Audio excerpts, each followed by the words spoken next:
¿qué tal? ¿Cómo están? Sean bienvenidos a esta reunión a distancia de la Iglesia Bautista Dios es Amor de Tláhuac. Es a distancia porque, bueno, por un lado, por las medidas contingentes que estamos atravesando, bueno, no podemos estar juntos físicamente y por eso nos miramos a la distancia. Y a la distancia porque obviamente este es un video que fue grabado previamente para, bueno, tratar de hacerlo lo más provechosamente posible para los que nos ven y los que nos escuchen, los que nos siguen a través de las distintas redes sociales. Sean bienvenidos. Es domingo 24 de enero del año de gracia del 2021. Está siendo un año muy interesante, un año parece ser la continuación del 2020, en cierta forma lo sigue siendo. Seguimos viviendo acontecimientos que están transformando, están cambiando nuestro entorno, están cambiando muchas cosas a nuestro alrededor, para las cuales nosotros debemos estar pues con una actitud puesta en el Señor, porque obviamente a veces pensamos que esto va a ser como un mal sueño en donde vamos a despertar y las cosas van a seguir exactamente igual. Y pues no sé si decir tristemente no va a ser así, pero lo que sí estamos seguros es que no va a ser exactamente igual como era antes de que empezó todo esto.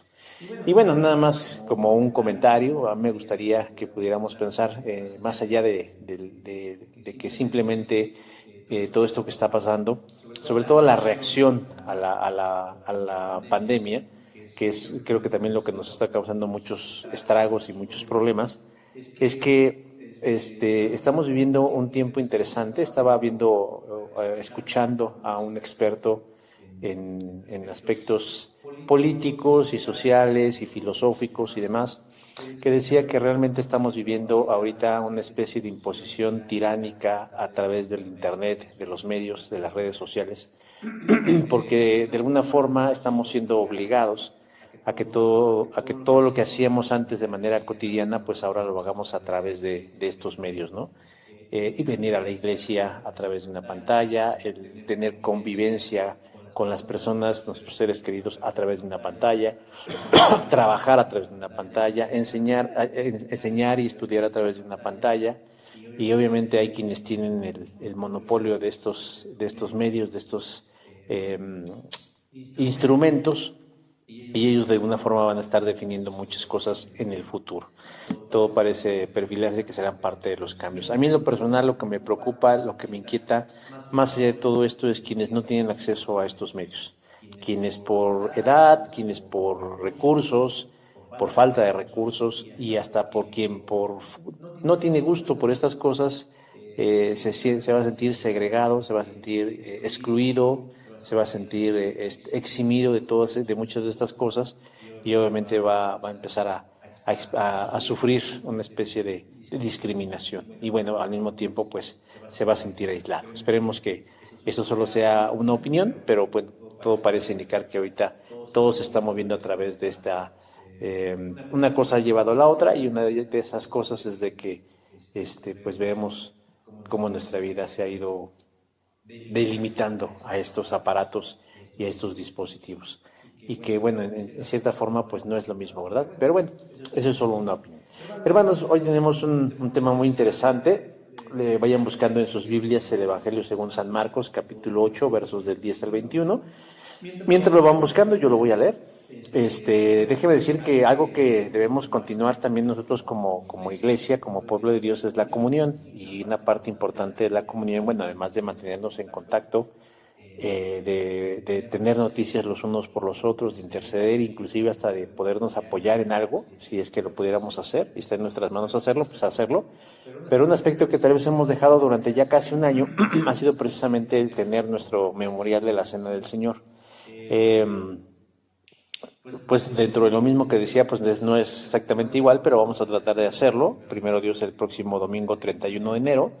Y yo le voy a pedir a usted que ahí en su casa pues tenga los elementos necesarios, que puede ser jugo de uva, y puede ser algún panecillo o alguna galletilla que usted le dé un uso especial para que a la hora que tengamos esta transmisión, o a la hora que usted lo vea, pueda llevar a cabo también lo que se conoce como la cena del Señor, ¿no? Entonces yo la voy a hacer desde aquí, la vamos a transmitir dentro del espacio del culto y bueno, pues para que también recordemos y no dejemos de practicar esto tan importante que el Señor Jesús nos dejó, que era que todas las veces que comiéramos ese pan y bebiéramos de esa copa, la muerte del Señor anunciáis hasta que Él venga. ¿Sale? Bueno, Marcos capítulo 8, versos del 10 al 21. Yo lo voy a leer. Recuerden que les estaba diciendo que voy a estar leyendo versiones con otra traducción distinta o diferente a la Reina Valera 60, ¿verdad? Que es la que generalmente utilizamos. No es un acto de disidencia, no es un acto de desechar nada, no, simplemente es de enriquecer nuestra liturgia, nuestro conocimiento. Y hoy voy a leerla en esta versión, la versión en la traducción del lenguaje actual, aunque en sí la exégesis del pasaje, se hizo en base a la Reina Valera 60. Y dice así la palabra del Señor. Jesús se despidió y subió a la barca y se fue con sus discípulos a la región de Dalmanuta. Los fariseos llegaron a donde estaba Jesús y comenzaron a discutir con él para ponerle una trampa. Le pidieron que demostrara con alguna señal milagrosa que él venía de parte de Dios. Jesús se molestó mucho por esto y les dijo: ¿por qué siempre piden ustedes una señal? Les aseguro que no se les dará ninguna. Entonces Jesús los dejó, volvió a subir a la barca y se fue al otro lado del lago. Los discípulos se habían olvidado de llevar comida y solo tenían un pan en la barca. Jesús les advirtió: les recomiendo que se cuiden de la levadura de los fariseos y de la levadura de Herodes Antipas. Los discípulos comenzaron a hablar entre ellos y decían: seguramente dijo esto porque no trajimos pan. Jesús se dio cuenta de lo que hablaban y les dijo: ¿por qué hablan de pan? ¿Todavía no comprenden? ¿Tienen la mente cerrada? Si tienen ojos, ¿cómo es que no ven? Si tienen oído, ¿por qué no oyen? ¿No se acuerdan de aquella vez cuando repartí 5 panes entre 5,000 hombres? ¿Cuántas canastas llenaron entonces con lo que sobró? Los discípulos respondieron: 12 canastas. Y Jesús les preguntó: ¿y cuando repartí 7 panes entre 4,000, cuántas canastas llenaron? 7, contestaron los discípulos. ¿Y todavía no entienden? Vamos a tener un momento de oración. Señor Dios, en esta hora queremos pedirte que nos des el honor de poder presentar tu palabra y exponerla lo más clara posible, porque lo que buscamos, Señor, no es nuestra propia proyección, sino, desde luego, Señor, la exposición de un mensaje que transforme nuestras vidas, que aliente nuestra confianza, que fortalezca y robustezca nuestra fe en ti, Señor. Ayúdanos, Señor, a que podamos entender tu palabra. Y sé que la idea de entender o de comprender tu palabra va más allá del simple análisis mental, del simple entendimiento superficial, que tiene que ver, Señor, con una aceptación, que tiene que ver, Señor, con una gran confianza, inclusive, Señor, una fe ciega a lo que tú dices. Te pedimos, Señor, en esta hora que tú nos des ese entendimiento a través de tu Espíritu y nos permita, Señor, pues realmente seguir siendo útiles y sobre todo seguir teniendo esta comunión tan íntima y tan verdadera contigo. De tal forma, Señor, que nuestras vidas resplandezcan la luz de Jesús a quienes nos rodean en todo momento. Y precisamente en el nombre de aquel que es esa luz, Señor, que es Jesucristo, te oramos en esta hora y esperamos en ti. Por Cristo Jesús. Amén. Bueno, mis hermanos, los voy a dejar con un canto de alabanza que enriquece nuestra liturgia. Y en cuanto termine el canto, pues volvemos a la exposición propia de la palabra de Dios. Los dejo.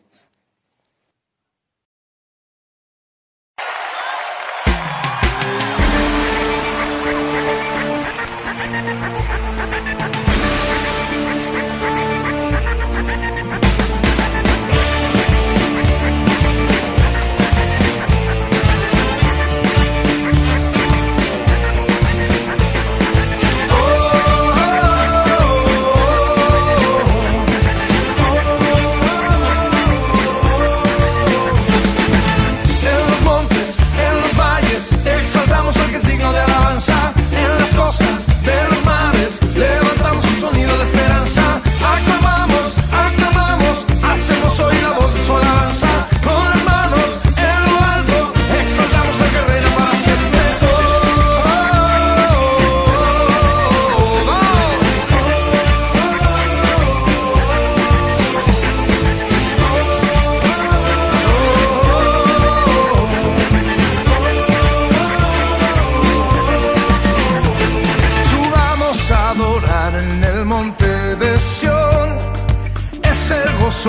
toda nación, donde la tristeza es gozo, el llanto es alegría, subamos a adorar al gran Rey.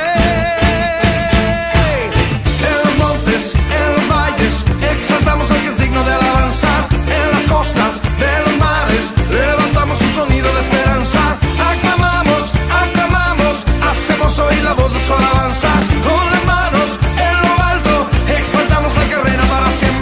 Oh, oh, oh, no los oigo.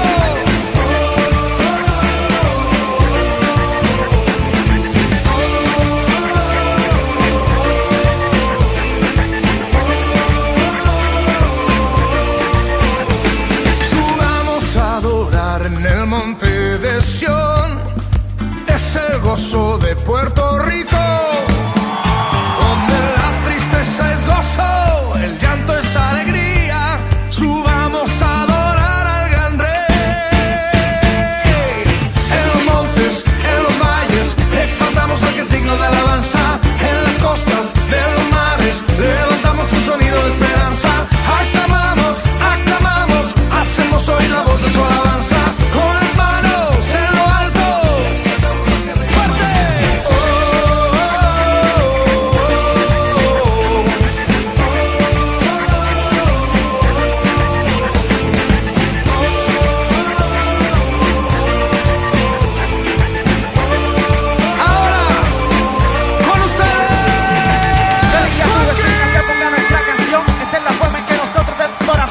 Una canción con el fin de darle alabanza al mismo que ha cambiado mi lamento por la danza. Mi boca no se cansa y sigo adorándolo. Día tras día seguiremos exaltándolo, glorificándolo y honrándolo. Su nombre en alto seguiremos levantándolo. Oye, con las manos arriba, mi gente. Oye, los que van para el cielo, que pongan sus manos arriba y me den un grito de júbilo.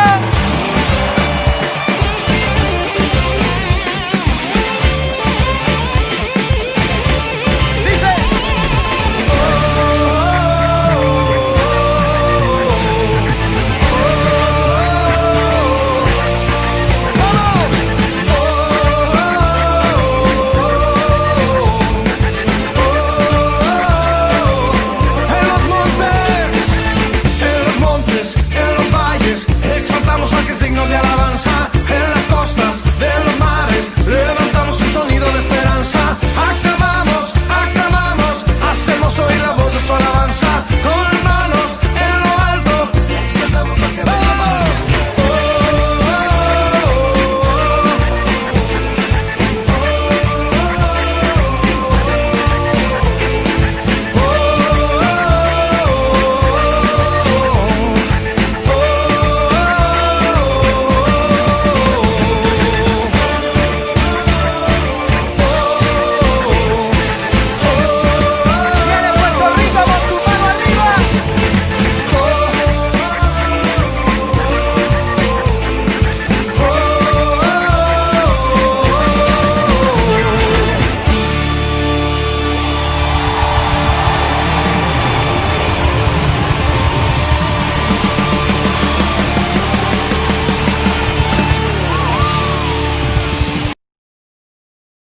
Bueno, hemos vuelto después de este canto de alabanza y vamos a entrar de lleno a la exposición de la palabra. Los elefantes se sirven de las plantas de sus patas para escuchar la llamada de sus congéneres. Primero déjeme precisar que para los elefantes sí se les llama patas, porque ellos tienen 4 extremidades que podrían ser consideradas como las nuestras de nuestro tren inferior hacia abajo, porque tienen 4 rodillas. Pero bueno, los elefantes se sirven de las plantas de sus patas para escuchar la llamada de sus congéneres, gracias a las vibraciones que provocan los pasos de estos, es decir, de los compañeros de los elefantes. Según una revista británica, ya se sabía que los elefantes pueden comunicarse entre ellos a varios kilómetros de distancia mediante sonidos de baja frecuencia que emiten. Un equipo de investigadores dirigido por Caitlin O'Connell Rodwell del Departamento Médico de la Universidad de Stanford en California, Estados Unidos, sospechaba que las vibraciones de sus pasos también eran captados por sus sensibles extremidades. Los investigadores grabaron en Namibia y Kenia la llamada de los elefantes para alertar a sus congéneres de la presencia de leones. Según la revista New Scientific, los paquidermos reaccionaron de forma espectacular, al principio quedándose estáticos y luego agrupándose con los bebés en medio. Resulta interesante saber cómo en la naturaleza hay formas muy peculiares de funcionar y de sobrevivir. En este caso, las plantas de las patas de los elefantes juegan un papel importantísimo en su supervivencia. En comparación o en contraste, los creyentes en Jesús debiéramos dejar de considerar menos a nuestros sentidos y darle más peso a la comprensión de las verdades eternas que encontramos en la Biblia. Pues en momentos trascendentales y solemnes de la vida, solemos pasarla mal cuando le hacemos más caso a lo que nos rodea que lo que Dios nos muestra en su palabra. Es decir, oímos la palabra de Dios, leemos la palabra de Dios, memorizamos la palabra de Dios y podemos decir que hasta la desmenuzamos en la palabra de Dios, pero en realidad no la hemos entendido. Pero ¿a qué me refiero cuando hablo de entender? No lo hago desde la perspectiva académica o cognitiva, es decir, claro que entendemos la palabra cuando la leemos porque la leemos en un idioma que podemos entender, que podemos comprender. A lo que me refiero es que cuando nosotros leemos la palabra o la palabra llega a nuestra vida a través de cualquier medio, nos hace falta comprensión espiritual. Es decir, el estar completamente de acuerdo que esa verdad que nos ha sido predicada, revelada, enseñada, mostrada, nosotros digamos, efectivamente, Señor, tú tienes la razón. Es verdad lo que tú dices. Estoy convencido que lo que tú me muestras en tu palabra es realidad, más allá de lo que mis sentidos y mi percepción, mi lógica o mi experiencia me esté mostrando. Comprender la palabra de Dios es asentir, es decir, estar completa y absolutamente de acuerdo con las verdades divinas. Pero parece ser que solo contemplamos la palabra de Dios, las verdades de Dios, los mandamientos de Dios, las promesas de Dios, las instrucciones de Dios, de una forma superficial, y nos contentamos con solo saberlas. Pero cuando viene la prueba a nuestra vida, cuando viene el desafío a nosotros, cuando somos tocados por la crisis de fe, entonces todo pierde sentido y sale a relucir la verdadera comprensión que tenemos nosotros de las verdades divinas y caemos en la tentación de no creerle a Dios e intentamos enfrentar las cosas con nuestras propias fuerzas, en donde miserablemente fracasamos. El pasaje que hoy nos ocupa y que acabo de leer, nos habla acerca de esto. El Señor reprende a sus discípulos porque no han comprendido todavía la esencia de sus palabras. Verso 21. Jesús tiene un desencuentro con algunos fariseos que se le acercan para tentarle, pidiendo, según el verso número 11, una señal del cielo. Y no es que estos hombres estuvieran buscando respuestas, sino es que estos hombres estaban buscando hacer quedar mal al Señor Jesús ante las demás personas, principalmente ante aquellos que creían ya en Él. No obstante, Jesús salió airoso porque no cayó en el chantaje espiritual de sus adversarios. Los deja ahí y entra de nuevo a la barca que lo había llevado a Dalmanuta junto con sus discípulos y se va al otro lado de la ribera. Eso nos lo dice el versículo 13 del capítulo 8 del Evangelio según San Marcos. Luego, Jesús les da un consejo que confunde un poco a los cristianos, cuando les dice: mirad, guardaos de la levadura de los fariseos. Verso número 15. Los discípulos escucharon claramente lo que Jesús les dijo. Guárdense, cuídense, tomen sus precauciones acerca de la levadura de los fariseos. Y añade, y de la levadura de Herodes Antipas. Ellos entendieron cada palabra, entendieron desde la perspectiva superficial lo que Jesús les dijo, pero no le entendieron. ¿Por qué digo yo que no le entendieron?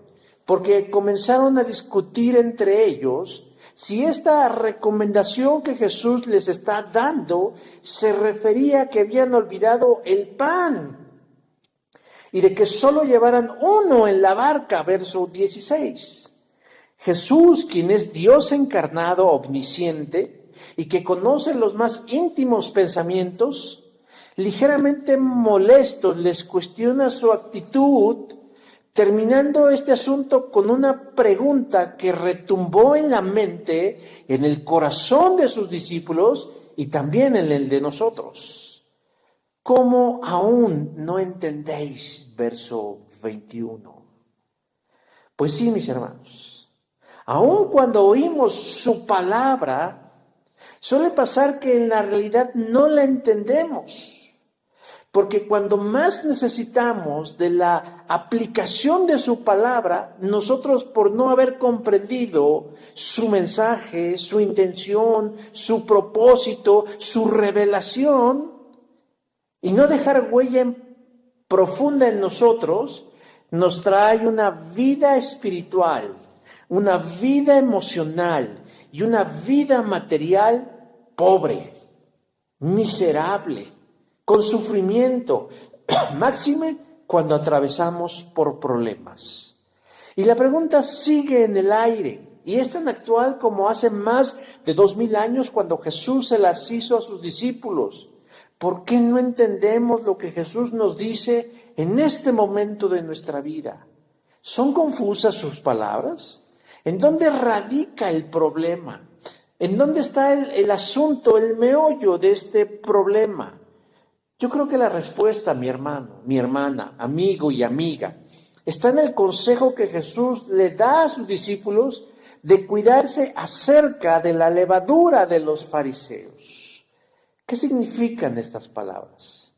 Jesús no está hablando literalmente de la levadura, sino de la actitud incrédula que han desarrollado estas personas, que los ha llevado a convertirse en meros religiosos, haciendo de la fe en Dios solo el cumplimiento de rituales, ceremonias, y repitiendo las Escrituras como mantras o dogmas que, en vez de desarrollarlos como seres espirituales, los ha ido convirtiendo en religiosos. Por eso Jesús les dice, y nos dice a nosotros también hoy en día, que no debemos imitar en nada a aquellos que han hecho de la fe una religión, porque terminaremos endureciendo el oído y el corazón y no entenderemos sus palabras. De pronto, como cristianos, nosotros criticamos a la iglesia mayoritaria diciendo sus dogmas de fe, en donde un dogma de fe es una verdad irrefutable e incuestionable por ellos, en donde se repite de una forma a veces irracional en el sentido de que no se cuestiona, no se pregunta, simplemente se acepta. Pero déjeme decir que aún dentro de la fe cristiana evangélica tenemos dogmas de fe. Y a veces convertimos nuestra relación en Cristo en un dogma, en una religión llena de prejuicios, de reglas, de miedo y con una doble moral donde aparentamos ser algo que en realidad no somos. En esencia, Hay quien se rige de la misma forma que aquellos que no conocen a Dios por intuición, por lógica, por tradición, por prejuicio, por sentimiento, por circunstancias o por el consejo de otros igualmente confundidos. Pero ¿cómo podemos nosotros aprender a escuchar y a entender la voz de Jesús? Bueno, de entrada Jesús ya nos dijo cómo, cuidándonos de la levadura de los fariseos, que aun cuando conocían las Escrituras, no hacían la voluntad de Dios. Yo quiero, mis hermanos, mis hermanas, que hoy juntos descubramos 3 elementos que como creyentes en Cristo debemos evitar, como dice Jesús, de la levadura de los fariseos y que nos impiden escuchar y entender la voz de Dios. ¿Cuáles son esos 3 elementos de los cuales nosotros tenemos que cuidarnos para que no endurezcamos el oído, para que no cerremos el entendimiento, para que nuestro corazón no se llene de telarañas ni de oscuridad, sino para que siempre recibamos el mensaje, la palabra, la promesa, la instrucción, la advertencia, la reprensión, la revelación de Dios de la mejor manera? Bueno, el primer elemento que nosotros encontramos en el pasaje es celos. Nosotros debemos evitar los celos. Verso número 11 dice, los celosos religiosos se le acercaron. Bueno, el pasaje nos dice que Jesús y sus discípulos llegaron a la región de Dalmanuta. No se sabe a ciencia cierta dónde se ubica geográficamente este lugar. Hay quienes lo sitúan cerca de la región de los Gadarenos, pero lo cierto es que en este lugar Jesús tiene un encuentro con personas muy particulares, descritas en el Nuevo Testamento, versión Nueva Vida, como los celosos religiosos. Y aquí debemos nosotros entender celosos en 2 sentidos posibles. En primer lugar, tiene que ver con el desempeño. Algunas versiones de la Biblia no lo traducen como celosos, sino como fariseos. Es decir, la versión tradicional, la que leemos todos, y la gran mayoría de las versiones que leemos, traducen esto de celosos como los fariseos. ¿Por qué?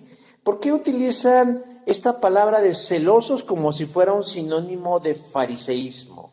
¿Quiénes son los fariseos?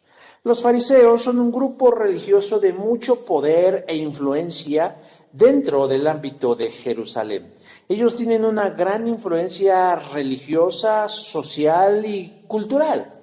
Se caracterizaban por ser muy entusiastas, muy ortodoxos, muy rectos, apasionados en los profundos conocimientos de las Escrituras, la ley de Moisés, los profetas, la Torá, el Talmud, etc. Pero ellos eran muy rigurosos, muy disciplinados en poner en práctica lo que aprendían. Se podría decir que era gente de una alta moral. Guardaban el sábado religiosamente, diezmaban, oraban y hacían proselitismo, es decir, buscaban que tuvieran adeptos, gente que estuviera a su alrededor con interés de aprender la palabra de Dios. No eran hombres ricos ni acaudalados, pero sí eran altamente reconocidos socialmente. Su voz pesaba en la sociedad judía, tenían una enorme influencia. Ahora, esto no es malo en sí mismo. No es malo, no era nada de lo que yo acabo de describir en ellos. Estas características inherentes en ellos no es malo. Aunque muchos hoy en nuestros días utilizan el término fariseo para insultar o descalificar a alguien. La verdad es que, siendo honestos, tal vez muchos debiéramos imitar en su disciplina, en su celo, en su rectitud, en su pasión, en su entusiasmo, en su compromiso al fariseo. Entonces no tendríamos ni que utilizarlo para insultar, para denostar, para insultar o para descalificar a otros. Debía ser un halago. Pero la verdad es que esto es porque en sí ser fariseo tiene un sentido positivo. El problema que hay con los fariseos y que tuvieron con Jesús, y es el que le dice a sus discípulos, del por qué no deben ser como ellos, no es por su disciplina ni por los hábitos, sino porque la delgada línea que separaba la fe y el amor de Dios por el cumplimiento de la regla era muy delgada, muy tenue, y muchos de estos fariseos ya la habían rebasado, habían sustituido la fe y el amor y la confianza por el cumplimiento de las reglas. Guardaban las formas, pero olvidaban el sentido, es decir, diezmaban, pero tal vez lo hacían sin amor. Oraban, pero lo hacían mecánicamente, se sacrificaban y aprendían mucho, tal vez con una intención que no era precisamente la mejor. Es decir, cumplían la ley de Dios al centavo, pero dejaban de lado la misericordia, la paz, la tolerancia, el amor, la bondad y demás atributos que la presencia de Dios produce en el creyente. Jesús inclusive en una vez exaltó los aspectos positivos de los fariseos cuando dijo: si ustedes no son más obedientes que los fariseos y los maestros de la ley, nunca entrarán en el reino de Dios. Mateo capítulo 5, verso 20. O sea, Jesús identificaba en esos hombres un celo importante, pero también los cuestionó. Cuestionó que fueran más celosos de su religión, de sus rituales, de sus ceremonias, de sus leyes, que de Dios. Y por eso se puede entender por qué este Nuevo Testamento, Nueva Vida, lo traduce como los celosos religiosos. Era gente entregada, podríamos decir en términos más entendibles, aunque yo tengo un poquito de conflicto con el concepto que se utiliza a veces también para denostar, eran como una especie de fanáticos al extremo. Ese es, en un sentido, el celo del que habla el Nuevo Testamento. Pero el otro sentido que le podemos dar a la palabra celoso, tal vez tiene que ver con las emociones que experimentaban hacia Cristo. Pues los diversos grupos religiosos del tiempo de Jesús, fariseos, saduceos, esenios, en lugar de sentir simpatía y empatía por el ministerio y la persona de Cristo, sentían celos. ¿Por qué sentían celos? Es decir, se sentían desplazados, se sentían opacados, se sentían en riesgo, porque el status quo que ellos habían logrado estaba en riesgo de perder adeptos, de perder credibilidad a largo plazo. Tenían miedo de que la religión de Jesús sustituyera a su tan amada religión judía. Resulta curioso que estos religiosos, quienes debieron ser un importante apoyo en la misión de Jesús, que ellos quienes debieron haber sido un peldaño sobre el cual Jesús se apoyara para lanzarse a un ministerio de 3 años y medio y cumplir su trabajo de Dios, se convirtieran en todo lo contrario, en sus enemigos. Juan nos dice en su evangelio, pero los suyos no le recibieron, Juan 1:11, refiriéndose a los fariseos.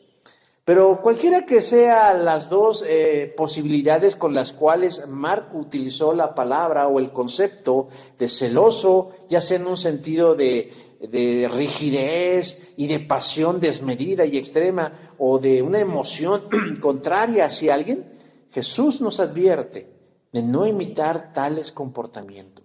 ¿Por qué? Porque lo único que trae como resultado los celos, en este sentido, o en cualquiera de los dos que acabamos de describir, es en convertirnos en religiosos que endurecen el corazón. Puede ser que nosotros cumplamos externamente con las reglas de nuestra fe, ¿no? Que vengamos a la iglesia, que diezmemos, que ofrendemos, que oremos, que digamos que somos creyentes. Pero si eso no transforma nuestro interior, si eso no viene desde dentro, si eso no es el resultado de una transformación espiritual desde dentro, déjeme decir que entonces estamos lejos de la espiritualidad y solo estamos representando un papel. No se trata únicamente de parecer espirituales, sino de ser verdaderamente espirituales. ¿Y sabe qué lo estorba? A veces los celos, sobre todo entendidos como el cumplimiento de una regla. El segundo elemento que nosotros debemos entender, que debemos evitar cuando dice cuídense de la levadura, el segundo elemento de esta levadura después de los celos es la incredulidad. Verso 11 dice, pidiéndole señal del cielo. Bueno, Jesús llega a Dalmanuta junto con sus discípulos y tiene ese encuentro con los fariseos o con los celosos religiosos. Y en ese momento Jesús es probado de parte de ellos, solicitándole que les mostrara que tenía poder para hacer obras milagrosas y portentosas, verso número 11. Como dije hace un rato, ellos sienten celos de Jesús y temían que su nueva filosofía ganara terreno ante el pueblo que ellos lideraban, principalmente los prosélitos de ellos. Y desde ahí podemos darnos cuenta que además de sus celos, lo que estos hombres religiosos mostraban era su incredulidad. Ponían en duda la autoridad de Cristo, a pesar de que habían sido testigos de obras milagrosas. Previo a este encuentro que estamos describiendo ahí, Jesús acaba de alimentar a poco más de 4,000 personas. Multiplicó los alimentos milagrosamente. Todos los que estuvieron ahí fueron testigos. Lo miraron con sus ojos, lo palparon con sus manos, lo degustaron con sus bocas. Pero aún así los fariseos ponían en duda. Y eso solo es un signo de una gran incredulidad. Lo que a ellos realmente les costaba trabajo es que no podían negar los milagros. De algún lado había venido ese poder de poder multiplicar panes o peces. Lo que realmente ellos no podían entender es cómo Dios podía actuar a través de alguien como Jesús, quien en más de una ocasión sus acciones, su conducta, era, según ellos, contrarias a las leyes divinas. Por ejemplo, sanar en día de reposo. Para ellos era un atentado porque no se podía violar el día de reposo. Y no obstante, Jesús sanó ciegos, paralíticos, sordos, leprosos, sin importar si era lunes, martes, miércoles, sábado, domingo o el horario que fuera. Él respondía a la necesidad. Y era esto lo que le cuestionaban a Jesús. Y por eso Jesús les dice, no hagan igual que ellos, porque ellos eran incrédulos. Versículo número 15. No obstante, la incredulidad no era exclusiva de los fariseos. También los discípulos, los cercanos a Jesús, dan muestras de su incredulidad, aun cuando ellos han sido testigos de primera mano de dos hechos portentosos. Como decía hace un rato, la multiplicación de los panes y de los peces para alimentar a más de 5,000 personas, y después la misma acción de alimentar 4,000 personas. Jesús se da cuenta por lo que discuten. Cuando dicen, guárdese de la levadura de los fariseos, ya dijimos, Jesús está hablando de un tema superior. Él no está hablando de un bolillo, ni de un virote, ni de una concha, ni de una dona, ni de una chilindrina. Él está hablando de algo más importante. Sin embargo, ellos se conflictúan entre ellos y discuten. Oye, ¿se referirá que solo hay un pan en la barca cuando debimos haber procurado pan para todos? Jesús, como decíamos hace unos instantes, se da cuenta de la discusión, pero sobre todo se da cuenta de la incredulidad. Y les pregunta, ¿cuántas cestas llenas de pedazos recogiste? Refiriéndose al primer evento. Y ellos le dijeron 12. ¿Y cuando los 7 panes entre 4,000, cuántas canastas llenas de pedazos recogiste? Y ellos dijeron 7. Versículos 19 y 20. Y Jesús duramente les pregunta, ¿cómo es que aún no entienden?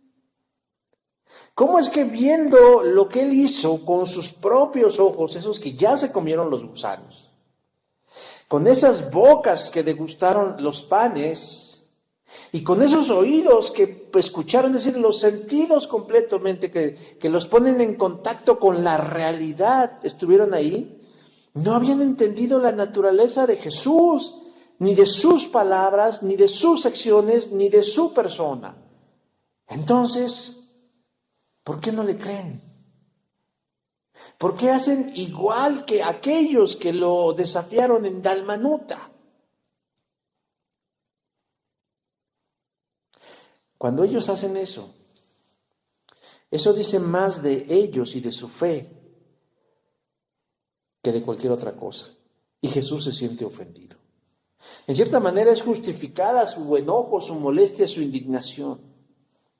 A Jesús no le cuesta nada hacer milagros. Con un chasquido de sus dedos, Él puede formar otro universo.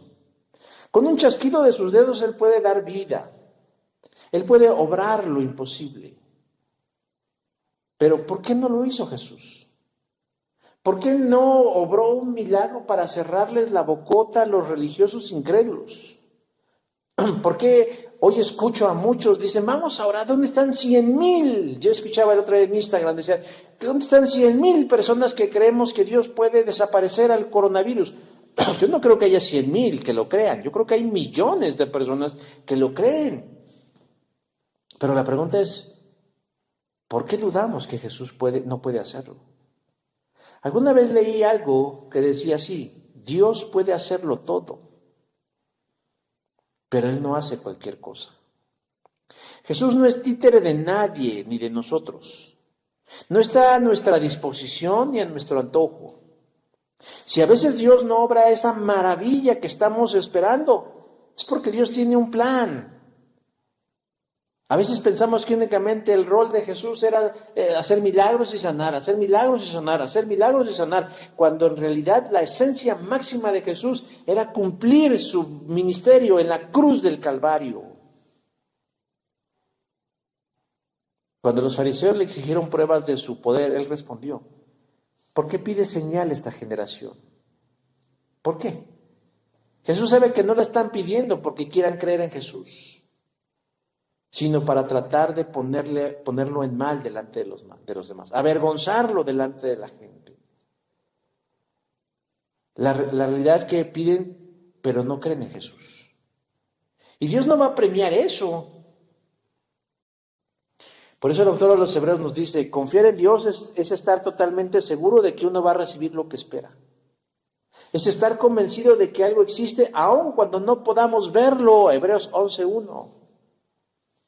No es por vista, mis hermanos, es por fe. Aunque no veamos sanidad y aunque no veamos desaparecer al coronavirus y aunque no veamos muchas cosas, nosotros debemos seguir obrando por la fe. En la historia del rico y el Lázaro se dice que el rico pide a Abraham que le envíe a Lázaro de entre los muertos para advertirle a sus 5 hermanos acerca del infierno y no vayan allí. Sin embargo, la respuesta de Abraham es así. Tus hermanos tienen la Biblia, ¿por qué no la leen? ¿Por qué no la obedecen? Lucas 16:29. Lázaro trata de persuadir a Abraham de que les dé una señal sobrenatural para que sus hermanos crean. Pero Abraham es contundente. Si no hacen caso de lo que dice la Biblia, tampoco harán caso a un muerto que vuelva a vivir. Versículo 31 del mismo capítulo 16 de Lucas. El problema no es que veamos milagros o que queramos experimentarlo, sino que le condicionemos nuestra fe a Dios en esto, diciendo, si tú haces un milagro, entonces voy a creer más en ti. Entonces, si no obras un milagro, Señor, entonces ya no voy a creer en ti. Y eso, hermanos, es infantilismo espiritual. Yo quiero que nosotros pensemos que Dios muchas veces ha manifestado su poder en y a través de nuestras vidas. Si somos honestos, diremos que muchas veces. Pero aun cuando hemos visto muchas veces la mano de Dios, seguimos muy en el fondo, no creyendo que Dios tiene la capacidad de hacer cosas buenas a nuestro favor. Y a veces pensamos que a Dios se le va de las manos. Muchos podemos dar testimonios, pero aún así solemos dudar de Dios cuando en una ocasión nueva nos enfrentamos a un problema. Dudamos de su bondad, dudamos de su presencia, dudamos de su poder, dudamos de su sabiduría. La fe, mi hermano, mi hermana, amigo, amiga, es una virtud que debemos desarrollar, ejercitar, trabajar todos los días. Cuando las cosas no salen como esperamos, solemos desechar las cosas. Y creemos en el fondo que Dios se olvidó de nosotros, o que dejó de amarnos, o que algo hicimos. ¿Y sabe por qué pensamos así? ¿Sabe por qué sentimos así? ¿Sabe por qué actuamos así? Porque en realidad todavía no entendemos. Porque esperamos que Dios haga las cosas a nuestra manera, que haga excepciones con nosotros. Y que actúe así, rapidito, que Él tuerza su plan para favorecernos a nosotros. No entendemos, mis hermanos, porque queremos creer en un Dios milagrero, que está a nuestra disposición cumpliendo hasta el más simple de nuestros caprichos. Pero si nosotros pensamos y creemos así y entendemos así a Dios, solo viviremos en el fracaso. Por último, el tercer elemento de la levadura de la que nosotros debemos cuidarnos después de los celos y después de la incredulidad son las trampas. Verso 11 dice, ellos querían ponerle una trampa. Decía hace un rato, la intención de ellos no era porque fuera genuina su necesidad de ver el poder de Jesús. No, llevaba la intención de ponerle una trampa. Llama la atención que gente aparentemente piadosa utilice artimañas para lograr algo, porque ellos eran piadosos, ellos aparentaban ser piadosos, pero hacían uso de algo que la filosofía llama pragmatismo. ¿Y qué es el pragmatismo? Pues es lograr un objetivo sin importar cómo, ¿no? De ahí viene la famosa frase de que el fin justifica los medios. Yo quiero un coche, no importa cómo lo consiga, el chiste es que lo debo tener, aunque utilice yo cosas que no son buenas, ¿no? Alguna vez mencionábamos el uso y el abuso de la cirugía. Yo quiero tener cuerpazo, me inyecto, voy con un cirujano, hago ciertas artimañas y sin ningún esfuerzo tengo cuerpazo. O sea, el fin justifica los medios, no importa cómo, pero yo lo tengo. Esta filosofía es muy frecuente entre quienes no conocen a Dios, pues porque obviamente tienen una escala de valores muy por debajo de la de Dios. Pero déjeme decir que cuando son los hijos de Dios quienes utilizan este tipo de ideas, es ahí donde realmente está de pensarse sobre la fe de estas personas. Hay quien dice por ahí que la gente más religiosa es la más perversa. Claro, siempre hay excepciones, ¿no? Hay quienes son a quienes se les ocurren las más espantosas ideas. Es de sorprendernos cómo las más grandes atrocidades que se han hecho a lo largo de la historia del cristianismo se hicieron en nombre de Dios. Por ejemplo, la Santa Inquisición, en donde tal vez miles de personas perdieron la vida de manera horrible, fueron sacrificadas en el nombre de Dios. La finalidad era mantener la pureza y guardar fielmente las enseñanzas de Cristo. Pero ¿esto era congruente con un mensaje de amor y de Jesús? O sea, ¿era congruente el mensaje de amor con una conducta de muerte? Pues no. Se presentaban como gente piadosa, como gente buena, pero en su corazón estaba lleno de celos, de odio y de envidia. Y en los fariseos igual, a tal punto que querían matar a Jesús, cosa que consiguieron más adelante. Por eso Jesús dice, guardaos de la levadura de los fariseos y de la levadura de Herodes. Notan cómo Jesús pone en el mismo costal a los fariseos piadosos, religiosos, cumplidores, honorables, íntegros, sinceros, honestos. Los pone al mismo nivel del pagano, del perverso, del criminal, del delincuente, de Herodes Antipas. O sea, para Jesús, la maña de ellos los coloca en la misma condición de Herodes, en donde para Jesús son exactamente lo mismo, no hay algo que los distinga. No obstante, el creyente en Cristo debe distinguirse en el mundo, vivir con congruencia entre lo que dice y lo que hace.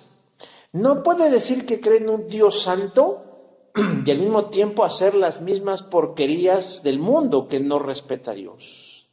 No puede decir que cree en Dios, en un Dios poderoso, cuando carece de valor, cuando las cosas se ponen difíciles. No puede ser que digamos que creemos en un Dios bueno y amoroso y sin embargo le reprochemos cuando las cosas no van bien. Hermanos, si vivimos de esta manera, si experimentamos las cosas de esta manera como acabo de describirla, déjeme decirles que entonces no hemos entendido la voluntad de Dios. Porque la voluntad de Dios, dice la Biblia, es agradable y perfecta. Siempre todo lo que venga de la mano de Dios es así, es agradable y perfecta. Jesús nunca estuvo en contra de un grupo religioso en particular. Ser fariseo o saduceo no debía ser sinónimo de hipocresía, porque había quienes vivían con sinceridad su fe judía. Tenemos dos ejemplos en el Nuevo Testamento: José de Arimatea y Nicodemo. Sin embargo, lo que Jesús sí juzga es la actitud de aquellos religiosos que cumplían cabalmente con sus deberes en lo externo, pero en el interior vivían apartados de Dios. Personas que todavía no entendían la vida y la obra de Cristo. En nuestro caso, mi hermano y mi hermana, no tiene que ser así. Como creyentes de Jesús somos invitados a hacerlo diferente, no religiosamente, sino espiritualmente, oyendo y tomando muy en serio a Cristo. Si nos disciplinamos en Dios, obtendremos bendición de comprender más a profundidad los misterios de la vida, del universo, de la muerte, de la bendición, de la eternidad y de todas esas cosas. Pero si hacemos lo contrario, solo por cumplir, solo por incredulidad o por maña, obtendremos una vida cristiana banal y superficial que no nos sirve para enfrentar los avatares que la vida nos trae. Hermanos, ¿sabe cuál es el secreto? Hacer de nuestra relación con Cristo una prioridad y no dejarnos contagiar por la levadura de los fariseos del mundo y dejarnos llevar por todo lo que ellos hacen y ellos sienten, sino al contrario, en la comunión constante, diaria, continua, prioritaria, tomarnos de su mano, de su sabia mano, de su poderosa mano, de su eterna mano, de su bondadosa mano, hasta la eternidad. Y entonces podremos entender. El día que dejemos de experimentar sentimientos adversos hacia Dios y su voluntad, cualquiera que ésta sea, podemos entonces decir que lo estamos logrando o que estamos caminando en la dirección correcta. Y entonces podremos decir con satisfacción, ahora sí lo he entendido. Amén. Vamos a orar para terminar. Señor Dios, yo te pido en esta hora que tú permitas que tu palabra y tu verdad sean comprensibles, no solo en la mente, en las neuronas, en el cerebro, en la cabeza mía y de mis hermanos y oyentes, sino que llegue a lo más profundo de nuestro ser, Señor, y transforme nuestro corazón, y transforme nuestra conducta y nuestras emociones y nuestros sentimientos, y realmente nos sacuda de tal manera que hagamos los cambios necesarios.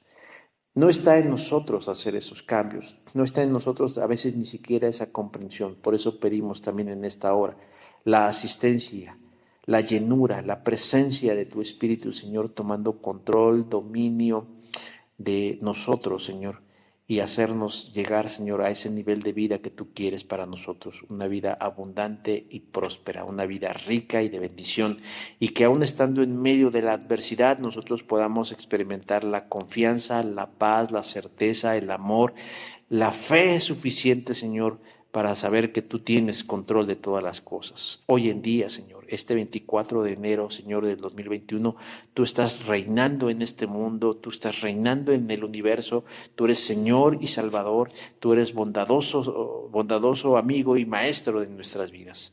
Te rogamos, Señor, que podamos entender y comprender profundamente esto y que desde el fondo de nuestro ser podamos decir, estamos de acuerdo, es verdad, lo creemos, y realmente bajo esa premisa nosotros vivimos. Gracias, bendito Dios, en el nombre de Jesús.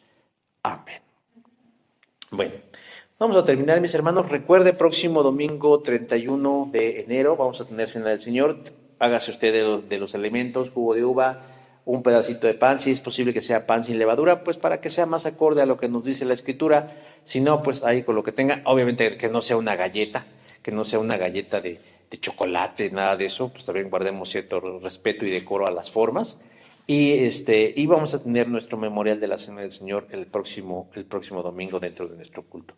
Los vamos a dejar con un canto. Bueno, también los invitamos antes del canto a que sigamos trayendo, mis hermanos, mis hermanas, para la despensa, algún víveres no perecederos, porque bueno, es una ayuda, es un apoyo, es una muestra de amor a la gente que la está pasando mal. Como decía yo, todos la estamos pasando mal.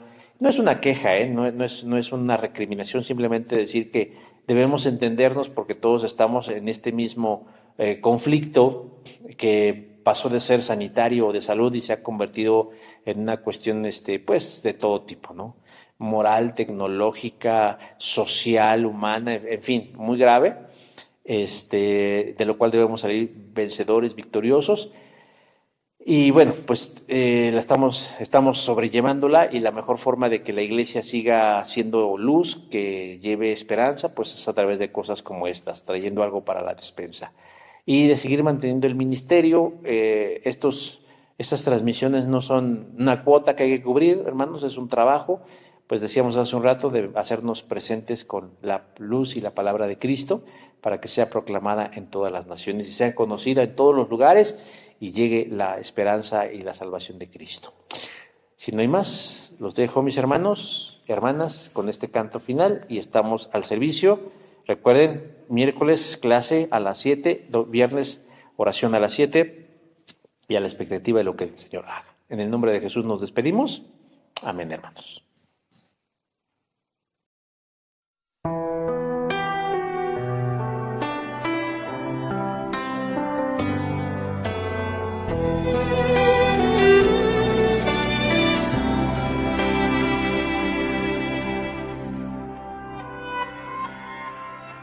Yo he visto el dolor acercarse a mí, causarme heridas, golpearme así, y hasta llegué a preguntarme, ¿dónde estabas tú? He hecho preguntas en mi aflicción, buscando respuestas sin contestación, y hasta dudé por instantes de tu compasión. Y aprendí que en la vida todo tiene un sentido, y descubrí que todo obra para bien, y que al final será mucho mejor lo que vendrá. Es parte de un propósito y todo bien saldrá. Siempre has estado aquí, tu palabra no ha fallado y nunca me has dejado. Descansa mi confianza sobre ti.